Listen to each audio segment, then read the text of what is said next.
Mi nombre es Aparicio Linares con un tema más para Rincón de Apologética Católica. En esta ocasión, continuando con lo que es el temario sobre la apologética básica, vamos a resolver una de las incógnitas que muchas veces los hermanos no católicos nos hacen creer que es verdad, pero en esta ocasión vamos a intentar explicar de una mejor manera. El tema que vamos a tratar es: me convertí, ya no tengo pecados. ¿Es verdad? Muchos hermanos de estas denominaciones comienzan a atacarnos diciendo de que por qué nosotros nos vamos a confesar si al final de cuentas, desde el momento que hemos aceptado a Cristo, se han acabado los pecados, ya que Cristo fue crucificado por nosotros y todos los pecados han sido perdonados, y por lo tanto ningún creyente, ningún convertido debe de tener pecados. Esto ellos se basan principalmente en la cita de la primera carta de San Juan, capítulo 3, versículo del 6 al 9, que nos dice: quien permanece en él no peca, quien peca no lo ha visto ni conocido. Hijitos míos, no se dejen extraviar. El que actúa con toda rectitud, justicia, es justo como él es justo. En cambio, quienes pecan son del diablo, pues el diablo peca desde el principio. Para esto se ha manifestado el Hijo de Dios, para deshacer las obras del diablo. El que ha nacido de Dios no peca, porque permanece en él la semilla de Dios, y ni siquiera puede pecar porque ha nacido de Dios. Esta es una de las citas bíblicas que ellos utilizan de forma errónea, ya que muchas veces nosotros no entendemos lo que se está leyendo. Primero vamos a definir qué es el pecado, porque muchas veces desde ahí comienza la ignorancia al ir interpretando la palabra de Dios. No conocemos los conceptos de las palabras. Vamos a utilizar el catecismo de la Iglesia Católica en el numeral 1850 para entender qué es el pecado. El pecado es una ofensa a Dios contra ti. Contra ti solo he pecado, lo malo a tus ojos cometí. El pecado se levanta contra el amor que Dios nos tiene y aparta de él nuestros corazones. Como el primer pecado es una desobediencia, una rebelión contra Dios por el deseo de hacerse como dioses, pretendiendo conocer y determinar el bien y el mal. El pecado es así. Amor decía hasta el desprecio de Dios.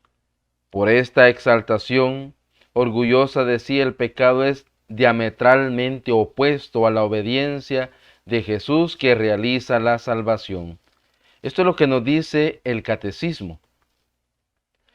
Hay que tener cuidado, porque muchas veces estos mismos que nos están diciendo esto de que no tienen pecados son justamente los que más juzgan y están tachando de pecadores a los demás.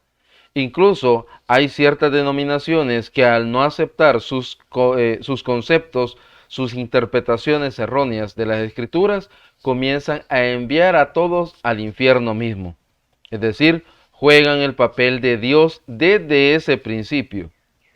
¿Por qué? Porque ellos determinan quién va al cielo y quién va al infierno. No lo hace Dios, lo hacen ellos porque creen que tienen la autoridad para poder hacerlo de esta manera. Tenemos que tener cuidado nosotros en ese sentido, en el cual nosotros tenemos que entender correctamente las palabras que la Escritura nos va a dar.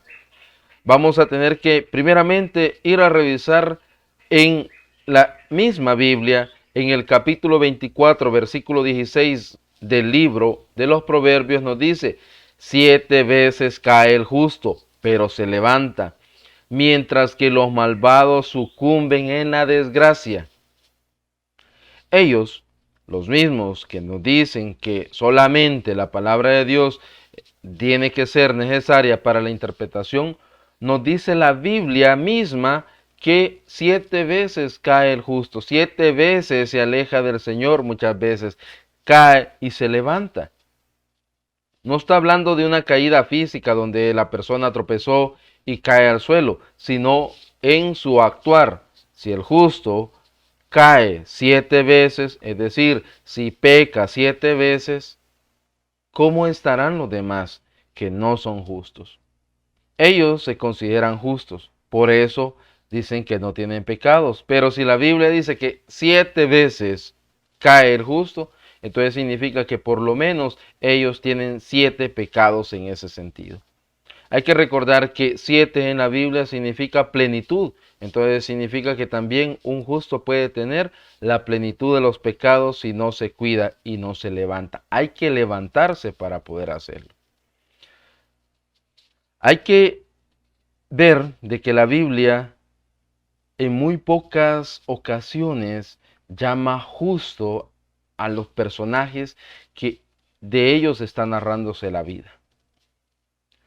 Pero hay que tener cuidado en esta interpretación que nos tiene que dar.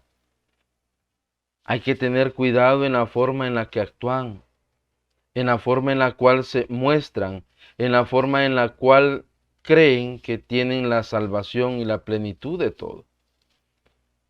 La Biblia es clara y como les dije, muchas veces pecan por los chambres que infunden. Lo pueden ver en Romanos 1:29 y siguiente.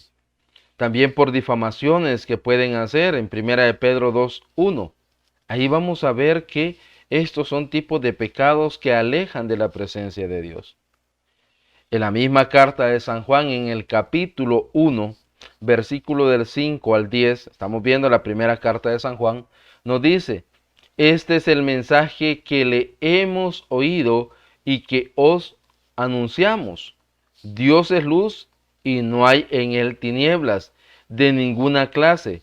Si decimos que estamos en comunión con él y sin embargo caminamos en tinieblas, mentimos y no practicamos la verdad. En cambio, si caminamos en la luz del mismo modo que él está en la luz, entonces estamos en comunión unos con otros. Y la sangre de su Hijo nos purifica de todo pecado. Si decimos que no tenemos pecado, nos engañamos a nosotros mismos y la verdad no está en nosotros.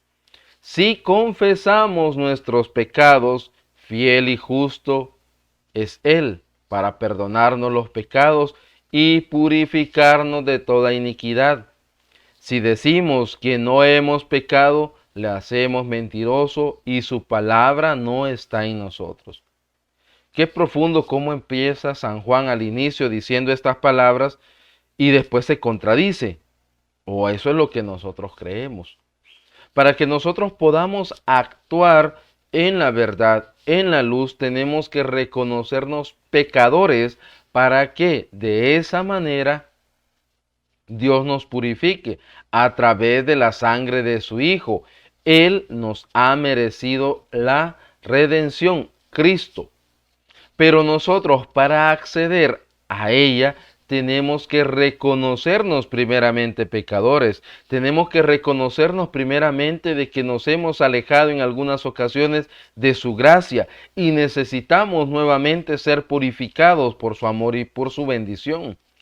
Esto es lo que muchas veces no logramos comprender y creemos de que ya no tenemos pecado.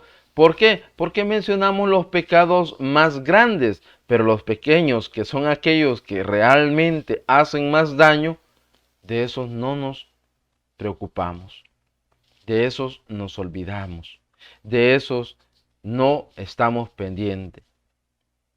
Las mentiras, las difamaciones, el odio y el rencor, que son aquellos pecados que muchas veces no se pueden ver, de esos no se confiesan, incluyéndolos a ellos. Ellos tienen odio, tienen rencor, tienen eso que en lugar de evangelizar, deciden condenar.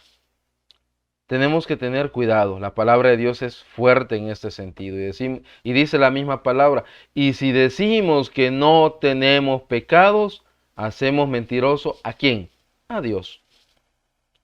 ¿Somos nosotros los que tenemos la verdad o la tiene Dios?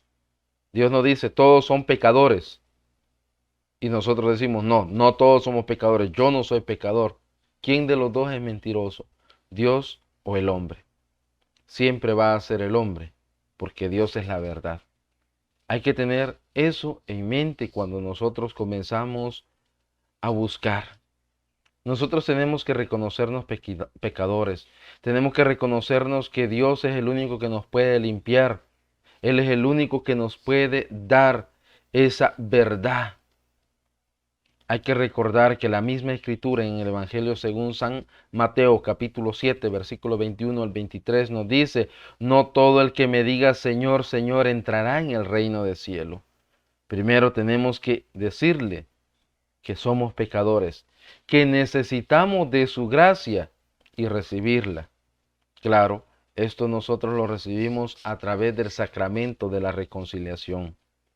En la segunda carta a los Corintios, capítulo 5, versículo 19 al 21, dice, porque en Cristo Dios estaba reconciliando al mundo consigo, sin imputarle sus delitos, y puso en nosotros la palabra de reconciliación. Somos, pues, embajadores en nombre de Cristo, como si Dios os exhortase por medio de nosotros. En nombre de Cristo os rogamos, reconciliaos con Dios. A Él, que no conoció pecado, lo hizo pecado por nosotros, para que llegásemos a ser en Él justicia de Dios.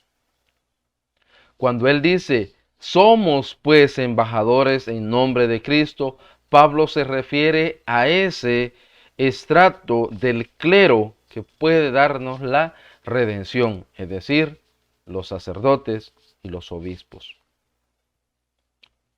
Desde ese momento él nos dice que por boca de ellos nosotros tenemos que reconciliarnos con Dios. Es decir, cuando ellos predican la reconciliación, es decir, la confesión de los pecados para que de esa manera puedan realmente ser redimidos. Pero muchas veces desconocemos esto porque es más fácil decir yo no tengo pecados porque no quiero aceptar que yo me equivoco. Y como no quiero aceptar que yo me equivoco, es más fácil decir yo no tengo pecados. Y de esa manera no vamos a alcanzar en sí la reconciliación. No vamos a ser redimidos, no vamos a ser purificados, no vamos a alcanzar la santidad, no seremos justos. Así de simple es la palabra. Tenemos que tener eso en cuenta y de esta manera nosotros poder realmente decir que el Señor habite en mí cuando realmente me descubro ante los demás diciendo soy pecador. En conclusión, primeramente, realmente desde el momento en que me convertí ya no tengo pecados, es mentira. Sigo siendo pecador, pero bajo la guía y la gracia del Señor voy alcanzando esa perfección a la cual Él mismo me invita. Hay que buscar esa santidad, pero hay que hacerla en un proceso en el cual nosotros buscamos en Cristo Jesús realmente la salvación y la redención. Pero si no nos reconocemos pecados, no vamos a acceder, no vamos a llegar a esa fuente inagotable de gracia que es Jesucristo mismo. Necesitamos nosotros realmente comenzar a reconocernos pecadores para que de esa manera el Señor nos pueda redimir. Con esto damos por terminado este tema. Los invito siempre a que busquen los diferentes temas en las páginas de Facebook, YouTube, a través de WhatsApp. Pueden ustedes solicitar estos temas que nosotros hemos ido elaborando para la edificación y crecimiento de cada uno de ustedes y de nosotros mismos. Los invito a que no se pierdan ninguno de los programas que se están transmitiendo a través de las páginas tanto de Rincón de Apologética como aquellas páginas hermanas que siempre están acompañándonos. Bendiciones a todos.